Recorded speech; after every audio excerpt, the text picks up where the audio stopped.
Bharatiya Janata party की सरकार की बात आती है, सत्ता की बात आती है, मोदी जी की बात आती है तो राष्ट्र की बात हो जाती है ये। और जब कोई दूसरी बात आती है, एनटीए की बात आती है, नीट की बात आती है, तब वो कोई बात होती नहीं है। तो ये दोहरा चरित्र कब तक और कहां तक चलेगा?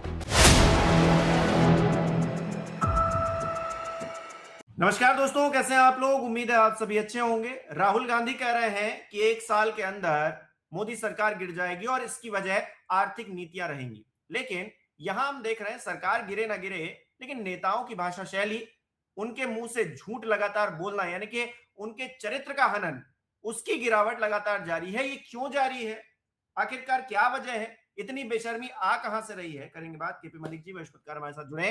सर बहुत बहुत स्वागत है आपका। बहुत बहुत धन्यवाद हिमांशु जी, आपका भी और हमारे दर्शकों का भी बहुत बहुत धन्यवाद, आभार। सर, राहुल गांधी ये कह रहे हैं कि 1 साल में मोदी सरकार गिर जाएगी और इसकी वजह उन्होंने आर्थिक जो नीतियां हैं, जिसके चलते आम लोग प्रभावित हो रहे हैं, परेशान हो रहे हैं, महंगाई बढ़ रही है, ये बताया है। तो इसको किस तरह से देखा जाए, क्योंकि मंत्री जी जो हैं पीयूष गोयल, वो तो कह रहे हैं ये साजिश है और षड्यंत्र रचा जा रहा है सरकार के खिलाफ। देखिए हिमांशु जी, अगर आप देखें पक्ष विपक्ष की बात अगर आप करते हैं, एक सत्ताधारी दल होता है और एक विपक्ष होता है। हमने लंबे समय से दिल्ली में देखा है, हमने कांग्रेस की सरकारें भी देखी हैं, भारतीय जनता पार्टी की वाजपेयी सरकार भी देखी है और आज फिर मोदी जी की सरकार भी देख रही है। पक्ष विपक्ष में पूरा कुश्ती चलती रहती है, लेकिन विपक्ष के नेता राहुल गांधी हैं और वो इस तरह की बात कर रहे हैं कि भाई जिस तरह के हालात देश में चल रहे हैं, अगर यही हालात रहे और सरकार कंट्रोल नहीं कर पाई, मिली जुली सरकार है, तमाम इसमें पार्टियां हैं, ऐसे में पार्टी कोई अपना गठबंधन तोड़ सकती है और सरकार गिर सकती है, तो इसमें कोई अनोखी बात तो हो नहीं जाएगी। वाजपेयी जी की सरकार भी तो गिरी थी, बाकी सरकारें भी गिरी हैं गठबंधन की, इसमें कौन सा कोई अनोखा कार्य है, राहुल गांधी ने बता दिया। लेकिन भारतीय जनता पार्टी के चाहे मंत्री हो, चाहे कार्यकर्ता हो, चाहे दूसरे लोग हों, चाहे भारतीय जनता पार्टी के अन्य विद्वान लोग हों, वो विपक्ष की किसी भी बात को राष्ट्र से जोड़ देते हैं कि राष्ट्रद्रोही बात हो रही है, सरकार को गिराने का विदेशी षड्यंत्र चल रहा है, ताकि उसमें जो है जो भक्तजन है वो तालियां बजाने लगे और जैसे मंदिरों में जो है घंटियां बजनी शुरू हो जाए, वो घंटी वंटी बजाए और एक्टिव हो जाए सोशल मीडिया पे। सोशल मीडिया पे इनके तमाम काम हो रहे हैं। आप देख रहे हैं सोशल मीडिया किस प्रकार से जो है एक वो कॉकरोच पार्टी बनी, उसके अकाउंट को ब्लॉक कर देती है। आप दूसरी कोई चीज देखेंगे, राहुल गांधी के बयान पे इतने नेगेटिव बयान आ जाते हैं कि सोशल मीडिया एक्टिव हो जाता है। लेकिन ये इनका जो सोशल मीडिया है, ये जो इनका नेटवर्क है, ये तब कहाँ चला जाता है जब कोई नीट का पर्चा लीक होता है, जब कोई दूसरी चीजें देश में होती हैं, जब कोई परीक्षाएं रद्द होती हैं, जब भ्रष्टाचार होता है, जब एनटीए में सेंध लग जाती है, तब ये टेक्नोलॉजी कहाँ चली जाती है। तो ये देखिए इस तरह की जो चीजें देश में चल रही हैं, देश में आज जो चिंता का विषय है वो है आर्थिक संकट। और इसमें कोई दो राय नहीं है कि आर्थिक संकट से भारत भी अछूता नहीं है, बाकी देशों में भी इसकी आंच है, लेकिन भारत चौतरफा इस मामले से घिरा हुआ है। अभी तक यही भारतीय जनता पार्टी के या सत्ताधारी दल के लोग कहते थे कि हमारी अर्थव्यवस्था, हम तो दुनिया में अग्रणी है, दुनिया हमसे सीख रही है, दुनिया के बाजार भारत में आने के लिए मरे जा रहे हैं। आज पता चलता है कि अर्थव्यवस्था में तो हमसे आगे बांग्लादेश है, अर्थव्यवस्था में तो हमसे कई सारे देश हैं, हम तो कई सारे मामलों में पिछड़ रहे हैं, महंगाई बढ़ती जा रही है, लोग त्राहिमाम हैं। उत्तर प्रदेश जैसे बड़े राज्य में भारतीय जनता पार्टी की सरकार है, बिजली आ नहीं रही है, बिजली मंत्री जी जय श्री राम के नारे लगा रहे हैं। तो क्या आप समस्या को इसी तरह से डाइवर्ट करते रहेंगे? मैं बार बार ये बात कहता हूं कि देश में जिस प्रकार का आर्थिक संकट चल रहा है और आप कहते हैं राष्ट्र की बात करते हैं, देश की बात करते हैं, क्या आपने ऑल पार्टी मीटिंग इस मुद्दे पे बुलाने की बात की है? इसके अलहदा आपने विदेश की 5 देशों की यात्रा के बाद दिल्ली में आके 3-4 घंटे की मैराथन मीटिंग की। उस मीटिंग में क्या मंथन हुआ, क्या निकला, क्या आप देश को बताएंगे? या खाली वहां भी ताली और थाली बजी है और ये हो गया है कि चलने दीजिए, बस शांत रहिए, जैसे मामला चल रहा है चलने दीजिए? या जनता को भी कुछ बताएंगे? या सिर्फ वही है जो आप पहले बता के चले गए थे कि सोना मत बेचो, तेल मत खाओ, तेल मत खर्च करो, बाकी खर्चे बचाओ, और आप अपना खूब घूमें, खूब तेल भी खर्च करें और पैसा भी खर्च करें और सोना भी आपके लोग खरीदें, और बाकी जनता जो है अपनी शादी में 2 तोले सोना अपनी लड़की की शादी में भी ना दे पाए? तो आप क्या संदेश देश को देना चाह रहे हैं? कम से कम क्लियर तो करें। भाई देश तो राष्ट्र है, राष्ट्र के साथ तो सब खड़े हुए हैं। ऐसा कौन व्यक्ति है जो राष्ट्र विरोधी गतिविधि करेगा, और वो करेगा तो उसको देश मिलकर सजा देगा? पक्ष विपक्ष हो सकता है, हम सरकार की किसी नीतियों की आलोचना कर सकते हैं, लेकिन देश विरोधी कार्य थोड़ी हम कर सकते हैं। चाहे उसमें राहुल गांधी हो, चाहे कोई तीसरे व्यक्ति हो, चाहे खुद भारतीय जनता पार्टी के लोग हों, अगर राष्ट्र विरोधी गतिविधियां करेंगे तो देश उनको माफ नहीं करेगा, देश उनको छोड़ेगा नहीं। हम भी तो देश के हैं, हम भी देश के साथ हैं। सर झूठ लेकिन बोलना, आप हर चीज को देशद्रोह से जोड़ दें, आप हर चीज में राष्ट्रद्रोह ले आए। तो ये जब भारतीय जनता पार्टी की सरकार की बात आती है, सत्ता की बात आती है, मोदी जी की बात आती है, तो राष्ट्र की बात हो जाती है ये। और जब कोई दूसरी बात आती है, एनटीए की बात आती है, नीट की बात आती है, तब वो कोई बात होती नहीं है। तो दोहरा चरित्र कब तक और कहां तक चलेगा? जी। सर झूठ बोलना क्या राष्ट्र विरोधी नहीं हो सकता है? क्योंकि किरण रिजिजू एक तरफ कहते हैं कि ये तो सोरोस फंडेड है, निशिकांत दुबे कहते हैं कि ये कॉकरोच जनता पार्टी के पीछे जो है विदेशी ताकतें हैं। साबित कुछ नहीं कर पा रहे हैं। जो साबित करने की कोशिश करते हैं वो धराशायी हो जाता है। कहते हैं कि इनके जो फॉलोअर्स हैं वो पाकिस्तानी हैं, तो वो पूरा डेटा निकाल कर अभिजीत सामने रख देता है, कहता है भैया देखो कितने पाकिस्तानी हैं इसमें से। तो झूठ आप बोल रहे हैं। आपने यहाँ नोएडा में हंगामा हुआ मजदूरों का, उसको आपने पाकिस्तानी बता दिया। आपने फिर झूठ बोला, साबित आप कर नहीं पाए उसको। तत्कालीन रूप से आप बोलकर और जो है निकल जाते हैं आगे। आपका एजेंडा पूरा हो गया, बस आप निकल गए आगे। क्या इस झूठ पर भी ये मंत्री संतरी जिम्मेदार पदों पर बैठे हैं ना सर, ये तो इनको तो कम से कम झूठ नहीं बोलना चाहिए, अपनी जिम्मेदारी तय करनी चाहिए। लेकिन ये अपनी जिम्मेदारी तय करने के बजाय झूठ बोल रहे हैं, खुलेआम झूठ बोल रहे हैं। क्या इस पर कोई बोलने वाला, सुनने वाला कोई है इंसान, या फिर ऐसे ही चल रहा है? अभी बिजली संकट हुआ लखनऊ के अंदर, बोल दिया कि ये समाजवादी पार्टी की साजिश है। अब बताइए, बिजली आप नहीं दे पा रहे हैं, लोग सड़कों पर आपके खिलाफ उतरे हैं, इसमें समाजवादी पार्टी अखिलेश यादव जिम्मेदार है उसके लिए। देखिए, ये भी गनीमत है हिमांशु जी कि उन्होंने ये कहा कि भाई इसमें समाजवादी पार्टी और अखिलेश जिम्मेदार हैं। ये नहीं कहा कि इसका जिम्मेदार पाकिस्तान है, क्योंकि बिजली तो पहाड़ों में उसके आसपास से ही आती है पाकिस्तान के। इनकी हर बात में पाकिस्तान आ जाता है, हर बात में राष्ट्र आ जाता है, और ये जुमलेबाजी आज से नहीं बहुत दिनों से चल रही है। लेकिन जनता इन चीजों को समझ चुकी है और जनता इस बात को देख रही है। आज तकलीफें जनता को ही हैं, आज तकलीफें उन युवाओं को ही हैं। जिस प्रकार से नीट का मामला हुआ है, उससे सीधे सीधे युवा जुड़ा हुआ है। पिछले दिनों आपने देखा नोएडा में जो युवा मजदूर हैं वो सड़कों पे आ गए थे। आज आर्थिक संकट चल रहा है, इससे सब प्रभावित होंगे, चाहे वो भारतीय जनता पार्टी के सपोर्टर हों, चाहे विपक्ष के सपोर्टर हों, चाहे हम जैसे हों जो ना इधर है ना उधर हैं। प्रभावित तो हम भी होंगे। लेकिन बात कहने की ये है कि जो सवाल आप पूछ रहे हैं और आप कह रहे हैं कि झूठ की जो इनकी पराकाष्ठा है, ये जुमलेबाजी है, और ये जुमलेबाजी कोई आज से नहीं चल रही है। ये 2014 से पहले ही जुमलेबाजी चल रही है, और जुमलेबाजी खुद प्रधानमंत्री ने शुरू की थी और उसी को आज इनके नेता कर रहे हैं। उस जुमलेबाजी में तमाम चीजें आई हैं। मैं कई बार आपके चैनल पर कह भी चुका हूं, आपको पता है।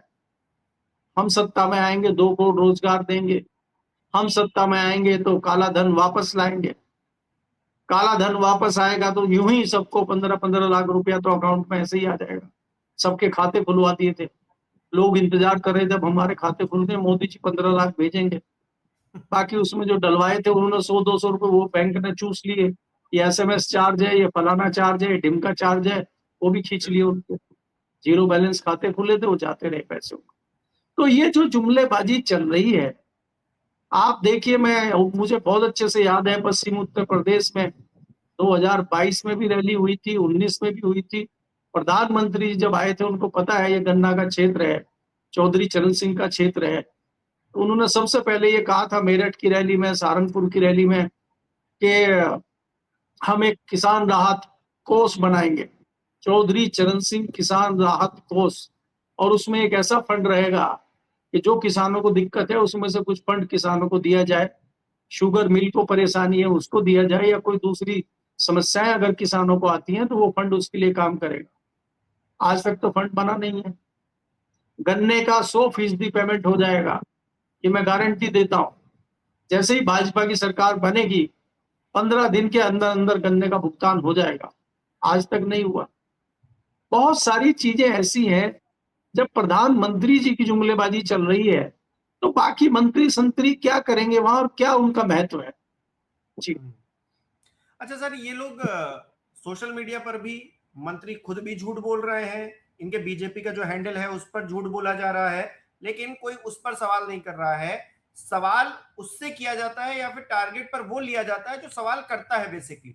तो ये जो न्यू ट्रेंड है, ये तो विपक्ष भी सीख रहा है। कल को विपक्ष की सरकारें आएंगी तो भी नहीं बोलने देंगी, तो हम बोल पाएंगे कैसे? ये लोकतंत्र जो है बच पाएगा कैसे? क्योंकि चीजें तो वही है ना।